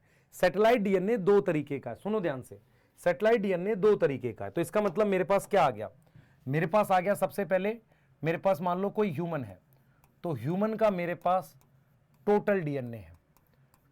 टोटल डीएनए में से मैंने ये वाला अलग कर दिया, कौन सा? Genomic, bulk genomic. दूसरा मैंने क्या ले लिया? दूसरा मैंने सैटेलाइट ले लिया। मुझे पता है सैटेलाइट कैसा है? नॉन कोडिंग है। यस, सैटेलाइट कैसा है? नॉन कोडिंग है। यस, सैटेलाइट डीएनए में दो तरीके का है। एक है माइक्रो। माइक्रो का मतलब होता है छोटा सैटेलाइट है, ये माइक्रो, छोटे रिपीट है। एक होता है मिनी सैटेलाइट। इस मिनी सैटेलाइट को ही हम एक और नाम देते हैं, वीएनटीआर नाम देते हैं। तो अगर आपसे पूछा जाए सैटेलाइट डीएनए क्या है? सर रेपिटेटिव डीएनए है। यस और नो? इसी को आप नाम दे सकते हो रेपिटेटिव डीएनए। माइक्रो और मिनी, माइक्रो सैटेलाइट को बोलते हैं STR, short tandem repeats. Short tandem repeats का मतलब छोटे छोटे रिपीट्स हैं लगातार। अब देखो व्हाट इज वीएनटीआर, मेरी बात समझना ध्यान से। मान लो मेरे पास, समझो ध्यान से, मान लो मैंने ये डीएनए बना दिया, एक डीएनए ये बनाया और एक डीएनए ये बनाया। अब मेरी बात समझना ध्यान से, मैंने एक सीक्वेंस लिखा है, यहां पे जी लिख दिया, ए लिख दिया, टी लिख दिया, जी लिख दिया, सी लिख दिया, सी लिख दिया, भी 6 का ही लेते हैं। अब यहां पर जी लिख दिया, ए लिख दिया, टी लिख दिया, जी लिख दिया, सी सी। अब आप देख रहे हो 6 वाला ये रिपीट हो रहा है ऐसे। अब मान लो ऐसे 4 रिपीट है, यहां पर मेरे पास ऐसे ये 3 रिपीट है। तो मेरे पास, ध्यान सुनेंगे, मेरे पास टेंडम का मतलब होता है लगातार। टेंडम का क्या मतलब है? लगातार। क्या मतलब है? लगातार। सही है। तो अगर आप ध्यान से देखो, ये जो मिनी सैटेलाइट में लिख रहा हूं, ध्यान से सुनना, इसका एनसीईआरटी साइज लेती है 0.1 से लेके 20 केबी तक होता है। मतलब क्या हुआ, किसी क्रोमोसोम पे अगर मैं ले लूं, किसी क्रोमोसोम पर ये वाले सीक्वेंस के नंबर कम ज्यादा हो सकते हैं। जैसे मान लो क्रोमोसोम नंबर 7 है, तो उस पर ये वाला पर्टिकुलर सीक्वेंस हो सकता है कितने प्रेजेंट हो, 4-5 प्रेजेंट हो। ये मान लो क्रोमोसोम नंबर 7 है, हो सकता है कि ये क्रोमोसोम नंबर 6 है, उस पर ये वाले जो नंबर हैं बेटा, ये 3 ही प्रेजेंट है। तो इसका मतलब मैं ये कह रहा हूं कि ये जो रिपीट है, बड़े वाले रिपीट जो हैं, इनके नंबर क्रोमोसोम पे वेरिएबल हो सकते हैं। किसी पर ये हैं, तो मान लो ये क्रोमोसोम फादर का है, तो जितने ये सीक्वेंस हैं, इतने ही सीक्वेंस उसके बेटे में उस क्रोमोसोम पे जाएगा। फिर समझा रहा हूं मैं, ध्यान से सुनेंगे। हमारे पास टोटल डीएनए को मैंने डिवाइड किया है जीनोमिक डीएनए और सैटेलाइट डीएनए में। सैटेलाइट डीएनए नॉन कोडिंग होता है। कैसा होता है? नॉन कोडिंग होता है। नॉन कोडिंग को माइक्रो और मिनी सैटेलाइट में डिवाइड करते हैं। अब ये आ गया मिनी सैटेलाइट। इसमें ये पर्टिकुलर सीक्वेंस क्रोमोसोम्स के ऊपर प्रेजेंट होते हैं। इनका नंबर अलग अलग हो सकता है, क्रोमोसोम नंबर 7 पे ये इतना है। अब ये पता कैसे करेंगे? इसका एक तरीका होता है। आप क्या करते हो, इसका कॉम्प्लीमेंट्री डीएनए ले ले। तो जैसे उसका कॉम्प्लीमेंट्री डीएनए क्या आएगा, जी का अपोजिट क्या आएगा, सी, ए का अपोजिट टी, टी का अपोजिट ए, फिर सी, फिर क्या आ गया, जी और जी। ये सिंगल स्ट्रैंड डीएनए आप ले लेते हो और उस पर लगा देते हो रेडियो एक्टिविटी। तो ये एक तरीके से क्या कहलाता है, ये इसको कहते हैं वीएनटीआर प्रोब। इस वीएनटीआर का प्रोब आपने कहां पढ़ा है? What is probe is single strand RNA और डीएनए। याद करो, रेडियो ऑटो रेडियोग्राफी में। तो मैं ये समझा रहा हूं आपको कि हम यूज करते हैं मिनी सैटेलाइट डीएनए फिंगरप्रिंटिंग में, क्योंकि इसके कुछ नंबर होते हैं हर एक क्रोमोसोम पे। मान लो यहां 5 है, मैं कैसे पहचानूंगा 5 है? इसका कॉम्प्लीमेंट्री रीजन लेकर उसके साथ में फ्यूज करूंगा ऐसे।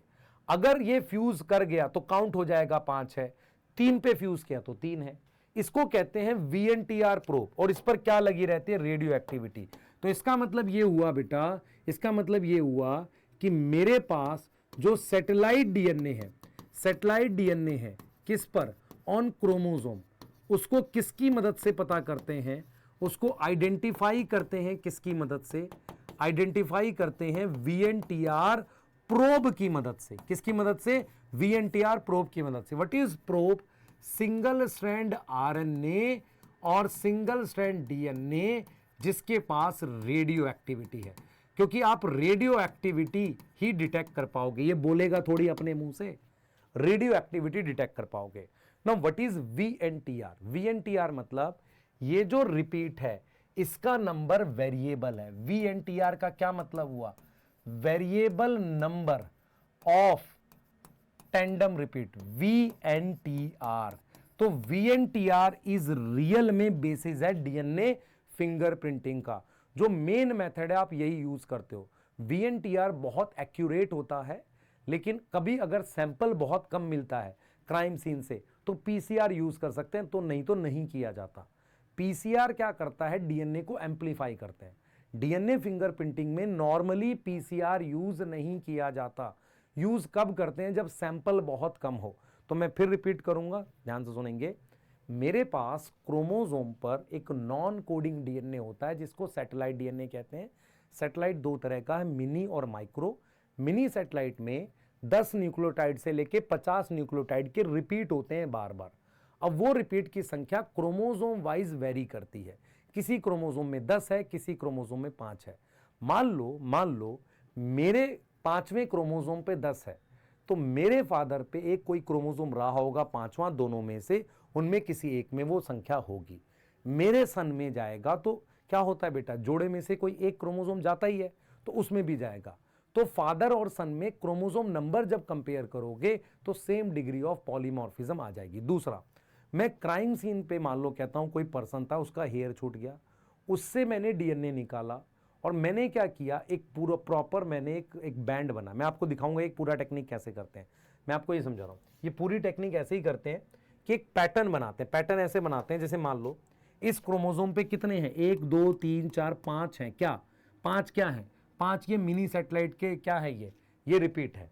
तो आप क्या करते हो कि इसको कंपेयर करोगे, जो क्राइम सीन में मिला क्या उसके क्रोमोसोम 7 में से किसी एक से ये मैच कर रहा है, और ये पता कैसे करोगे, ये आप क्या करोगे, एक सिंगल स्ट्रैंड डीएनए लोगे जो इसका कॉम्प्लीमेंट्री होगा उसके साथ फ्यूज करके, और उसको फिर एक्सरे फिल्म पे देखते हैं। ये प्रिंसिपल है। मैं आपको दिखाता हूं इसकी एनसीईआरटी, ध्यान से देखेंगे इसकी एनसीईआरटी बेटा, ध्यान से देखेंगे बहुत, ठीक है। एक सेकंड देंगे, बस एक सेकंड देंगे मुझे।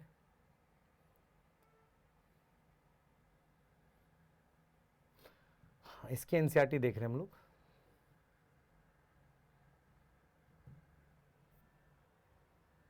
एक सेकंड,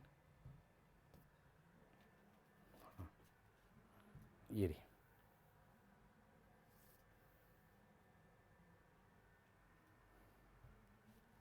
देखिए इसकी जो एनसीईआरटी है वो क्या बोल रही है, सुनो, ये देख लो आप। हम स्टेप्स पे नहीं जा रहे अभी, हम सिर्फ प्रिंसिपल की बात कर रहे हैं। तो देखो क्या कह रहा है, ध्यान सुनना, देखो क्या कह रहा है। अभी स्टेप्स पे आ रहे हैं, देखो क्या कह रहा है। ये स्टेप्स हैं इसके, पर उसके पहले देखो ये कह रहा है कि ये टेक्निक जो है, इस टेक्निक ने क्या यूज किया है, ध्यान सुनेंगे। This technique is develop by Alex Jeffrey ने डेवलप की थी, उसने सैटेलाइट डीएनए यूज किया है, जो कैसे यूज किया, as proof that show very high degree of polymorphism. It was called VNTR, variable number of tandem repeats को यूज किया है। The technique as use earlier involve, ये चीज सब हम बताएंगे डिटेल में। अब मान लो इसका जो प्रिंसिपल बन रहा है, देखो वो क्या बन रहा है, आगे आगे प्रिंसिपल देखते हैं। आपको ये समझ में आ गया कि पॉलीमॉर्फिज्म किसे कह रहे हैं, यस और नो? पॉलीमॉर्फिज्म समझ में आ गया?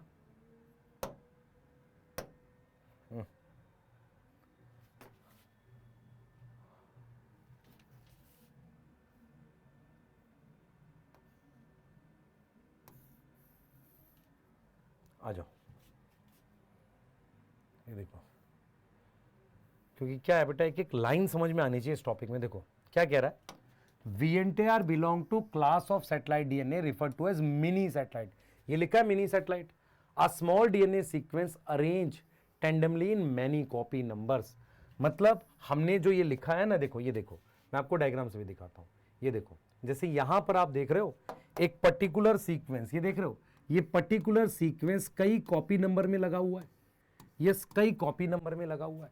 इसे कह रहा है, इसे कह रहा है, आप समझो।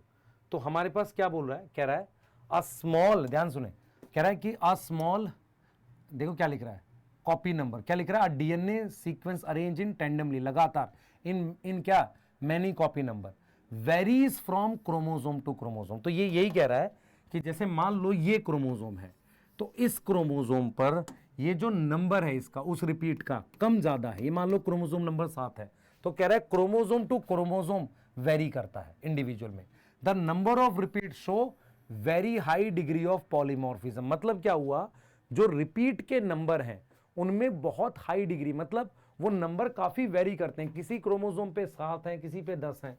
क्लियर है, सही है। तो अब इसीलिए कह रहा है कि VNTR वेरीज फ्रॉम 0 टू, अब देखना ध्यान से, जैसे मान लो, मेरी बात सुनो ध्यान से, इधर देखेंगे आप लोग, मान लो मेरे पास ये डीएनए है, ध्यान सुनेंगे, ये डीएनए है, तो इस डीएनए पे अगर मेरे पास ये रिपीट देखो, ये वाले जो हैं, ये वाला है GAATCCA, ऐसा ये रिपीट कितने हैं, मान लो ऐसे ऐसे 10 है। उसके बाद यहां पर ये रिपीट जब बन रहा था तो यहां पर मेरे पास एक म्यूटेशन हो गई, उससे 10 एक लगातार है, फिर गैप आ गया। यही चीज ये समझाने की कोशिश कर रहा है, क्या बोल रहा है, कह रहा है कि the result in the size, उससे साइज वेरिएबल हो जाएगा। मैं फिर रिपीट करूंगा, हमारे पास सैटेलाइट डीएनए क्या होता है, सैटेलाइट डीएनए नॉन कोडिंग होता है, उसमें एक रेपिटेटिव डीएनए होता है। मिनी सैटेलाइट में बड़े साइज का रिपीट होता है। इन रिपीट्स की संख्या क्रोमोसोम वाइज वेरी करती है, ये ध्यान रखना है। पर मेरे पास जो क्रोमोसोम है, मेरे बेटे के 50% क्रोमोसोम में वही पैटर्न मुझे दिखना चाहिए। ये बात समझ में आ रही है? अब क्या कह रहा है बेटा, ये कह रहा है कि हम क्या करेंगे, ध्यान दो, हम क्या करेंगे,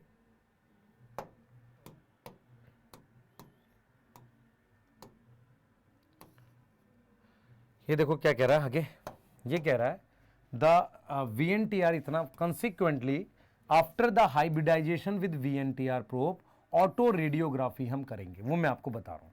अलग अलग साइज के बैंड बनेंगे, वो मैं एक प्रोसेस आपको सिखा रहा हूं। अब ये कह रहा है कि मोनोजाइगोटिक ट्विंस में हमारे पास क्या होगा, सेम डिग्री ऑफ क्या होगी, पॉलीमॉर्फिज्म। अब क्या बोल रहा है, सेंसिटिविटी ऑफ प्रोसेस बढ़ा सकते हैं, यूज ऑफ PCR अगर मेरे पास सैंपल कम मिला है। क्लियर है, सैंपल कम मिला है। अब आओ जरा एक बार मैं पूरा प्रोसेस ऑफ स्टेप समझाता हूं आपको। देखो DNA फिंगरप्रिंटिंग का स्टेप क्या होता है पहले समझो, स्टेप से आपको पूरा आइडिया लग जाएगा हम क्या कर रहे हैं। अब स्टेप पे आते हैं। अब देखो आपके दिमाग में ये तो बैठ गया है ना कि क्रोमोसोम पे एक खास तरह का DNA होता है, उसे सैटेलाइट कहते हैं, जहां पर अंतर मिलने के चांसेस ज्यादा है, और वहां पर मेरे पास कुछ रिपीट होते हैं जिन्हें VNTR कहते हैं। उनके नंबर अलग अलग होते हैं अलग अलग क्रोमोसोम पे। यस, उनका एक पैटर्न बनता है, उस पैटर्न से हम कंपेयर करते हैं। जरा देखें, मान लेते हैं मेरे पास यहां पर, ध्यान से सुनेंगे, यहां पर मेरे पास ये सेल है, इससे मैंने क्या करा है, आइसोलेशन ऑफ DNA करा है। ये सेल मुझे मिलता है मान लो क्राइम सीन पे, तो इसका DNA आइसोलेट कर लिया। तो इस टेस्ट ट्यूब में मेरे पास ये DNA आइसोलेट होके आ गया। ऐसे आपको प्रोसेस पता है DNA कैसे आइसोलेट करते हैं एनिमल सेल का। यस, उसके बाद मैंने इसको कट किया है RE से। RE मतलब रिस्ट्रिक्शन एंजाइम से इसको कट कर दिया। रिस्ट्रिक्शन एंजाइम से कट करने के बाद मेरे पास DNA के फ्रेगमेंट्स आ गए ऐसे। अब ये DNA के फ्रेगमेंट्स को मैं किस पे रन करूंगा, इस पे।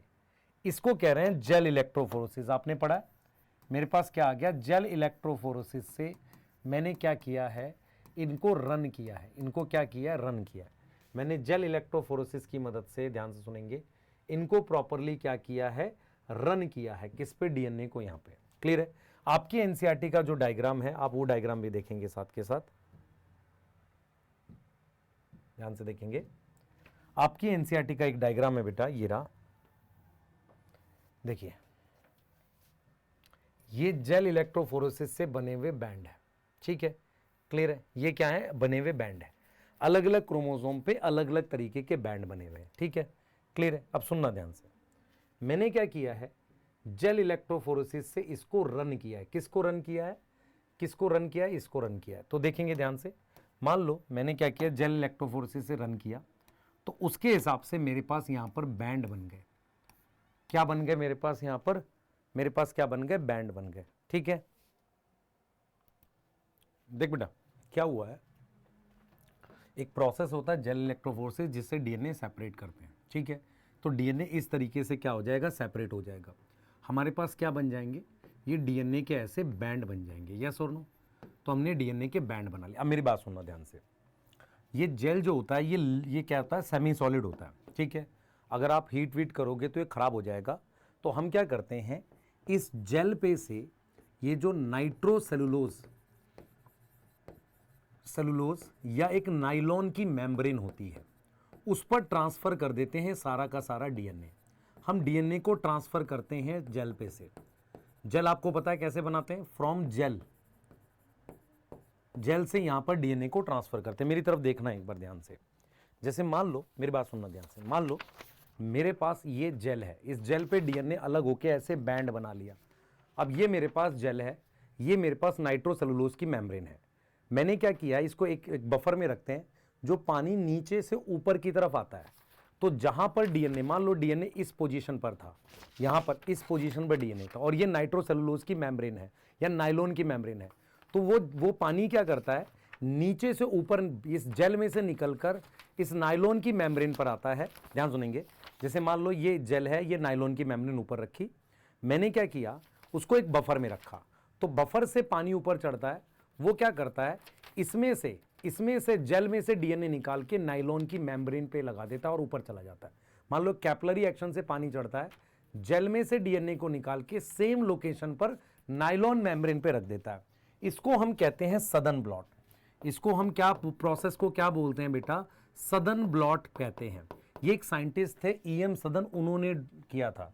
तो अगर मैं DNA के लिए कर रहा हूं, मैं किसको ट्रांसफर कर रहा हूं, मैं DNA का ट्रांसफर कर रहा हूं। अगर RNA का, जैसे डायरेक्ट वो होती है ना दिशाएं, डायरेक्शन आपके पास होती है ना, तो जैसे नॉर्थ का उल्टा साउथ होता है, तो DNA का उल्टा RNA। तो RNA के लिए क्या हो गया, RNA के लिए क्या हो गया बताओ, आरएनए के लिए हो गया नॉर्दर्न ब्लॉट, और ऐसे ही प्रोटीन के लिए वेस्टर्न ब्लॉट। तो ईएम सदन नाम के साइंटिस्ट ने डीएनए ट्रांसफर को हम क्या बोलते हैं, सदन ब्लॉट कहते हैं। तो इसका मतलब जो डीएनए है अब मेरे पास इस नाइलॉन की मेम्ब्रेन पर इस तरीके से आ चुका है।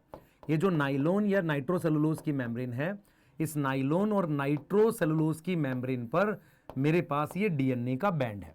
ये क्या है, डीएनए का बैंड है। अब मैं क्या करूंगा, इसको सिंगल स्ट्रैंड करूंगा, मे बी हीट करके या जैसे भी।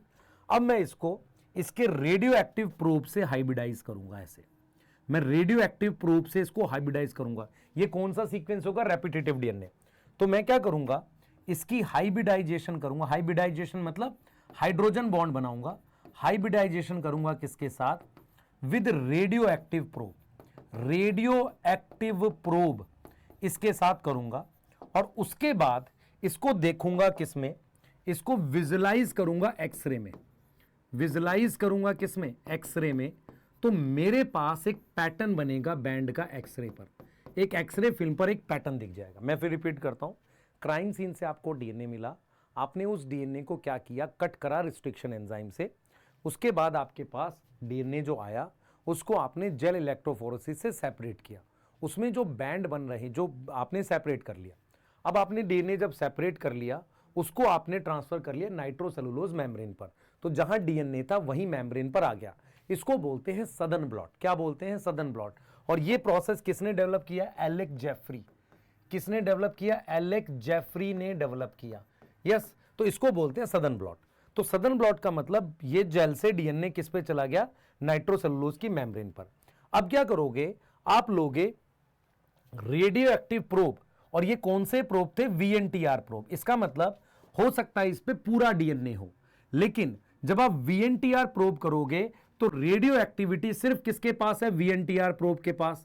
तो ये कौन से रीजन को दिखा देगा, ये उस रीजन को दिखा देगा जो वीएनटीआर है। देखो, जो इस डीएनए में वीएनटीआर है उसका कॉम्प्लीमेंट्री डीएनए आपके पास है प्रोब की फॉर्म में। अब आपने क्या किया, उससे उसको हाइब्रिडाइज करा दिया, तो एक पैटर्न बन गया।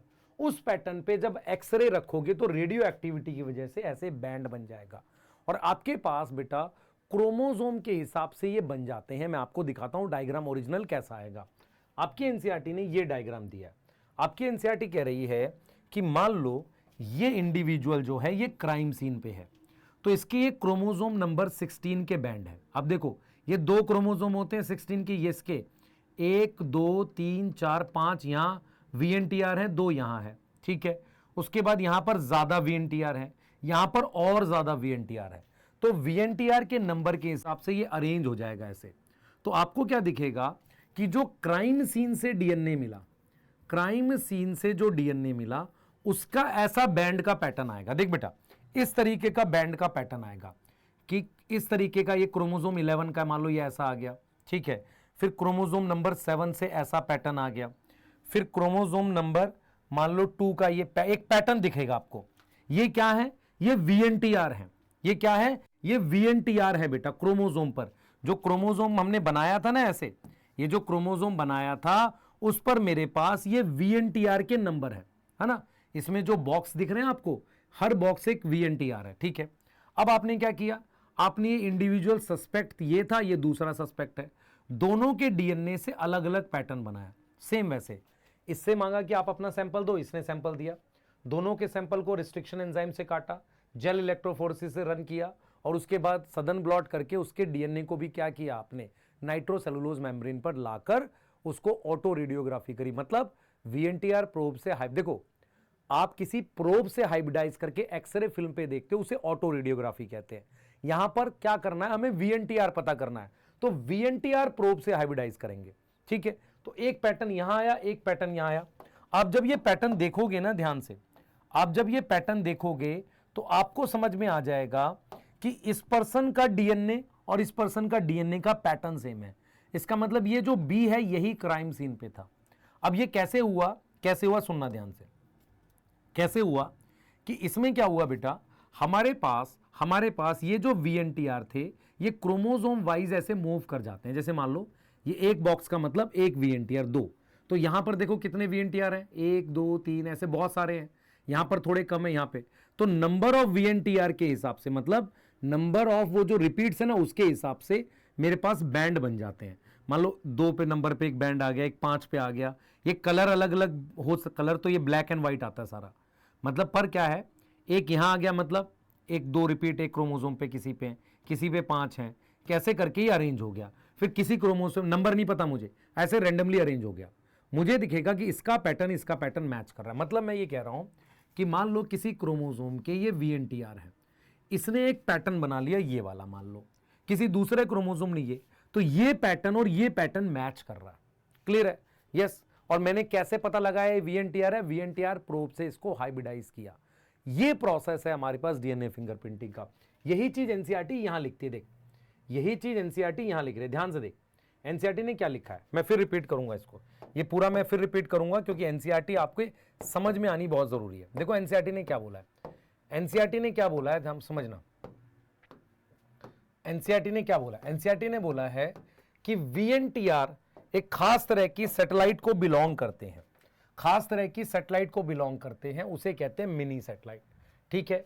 A small DNA sequence is arrange tandemly, tandemly मतलब लगातार। जैसे मान लो 10 न्यूक्लियोटाइड का कोई सीक्वेंस लगातार अरेंज होता है, उसका number, the copy number varies, उसके नंबर क्रोमोसोम से क्रोमोसोम अलग अलग होते हैं, किसी में 10 हैं, किसी में 15, ऐसे।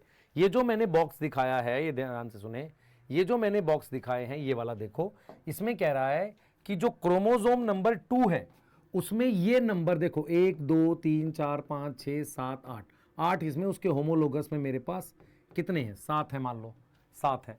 तो क्रोमोसोम नंबर 7 पे जो पैटर्न है वो दिखा रहा हूं मैं आपको, यस और नो? ये कह रहा है। तो कह रहा है क्रोमोसोम से क्रोमोसोम वेरी करता है। The number of repeat show high degree of polymorphism. भाई जो नंबर है वो वेरी करता है। VNTR क्या है बेटा? VNTR वेरी, साइज कितना? इतना। तो जो मिनी सैटेलाइट है उसका साइज कितना है? 0.2 से 20 KB। कॉन्सिक्वेंटली आफ्टर हाइब्रिडाइजेशन, सुनेंगे ध्यान से,